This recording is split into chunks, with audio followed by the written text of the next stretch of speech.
was the silence that made it worse. Not the blood, not the smoke, not even the bodies left in shapes that still look mid-motion. The silence. The kind that falls after too much screaming, after too much iron, after the air has spent itself carrying pain and there's nothing left to do but sit over the field like a judgment. That was where I stood, on the field without voices.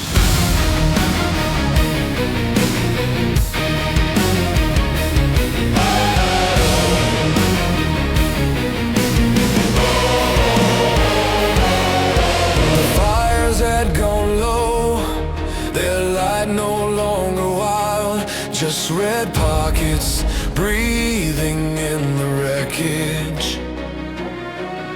The wind moved ash across helmets and broken spears, and no one was calling out anymore.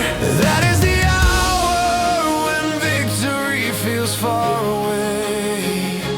Even if the ground is yours, even if the push has stopped, even if the enemy has fallen back, because silence lets memory walk freely.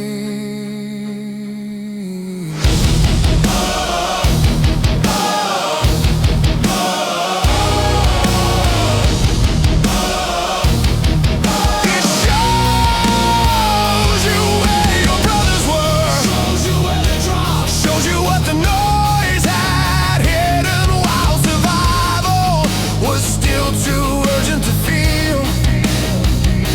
I walked through that field, slowly soared down, shield heavier than before, as if every step was asking me to count what had been spent, and whether it was more than I could bear. This is different than a battle, no clash, no charge, no clean command to carry the body forward. Only aftermath, only the soul trying to stay upright, while the heart realizes how much has been torn away. On the field, without voices, I learned that courage also survives after impact, after the shouting ends, after the blood cools, after the mind is left alone with what it has seen. I passed a torn banner, half sunk in mud, past a bent helm with no face beneath it, past one of our own lying still with his hand closed around a strap, as if even in death he had refused to let go.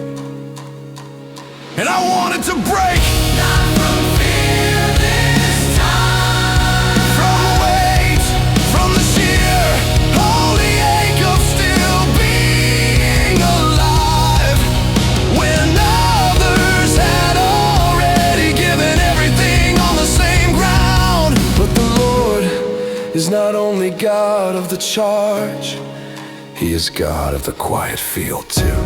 God of the men who remain, God of the ones who kneel in the ash, God of the breath that comes uneven after grief has entered the armor. God of the strength it takes to keep walking among the falling without hardening into stone. So I stood there in that stripped down silence and offered Him what was left of me. Not loud, not noble, just true. Take the grief, take the guilt, take the names I do not want to forget. Take the emptiness that follows the roar, and keep me faithful in this too. Because the war is not only fought in impact, it is fought in memory.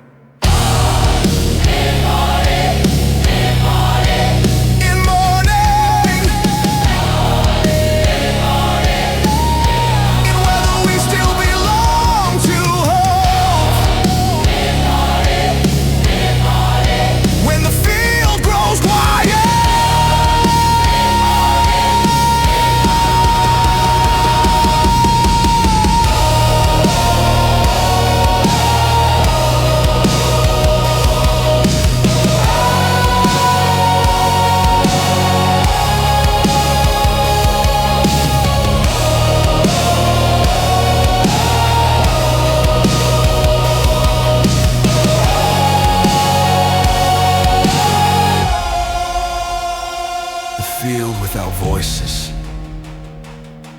That was where I understood that surviving the battle is not the same as escaping it.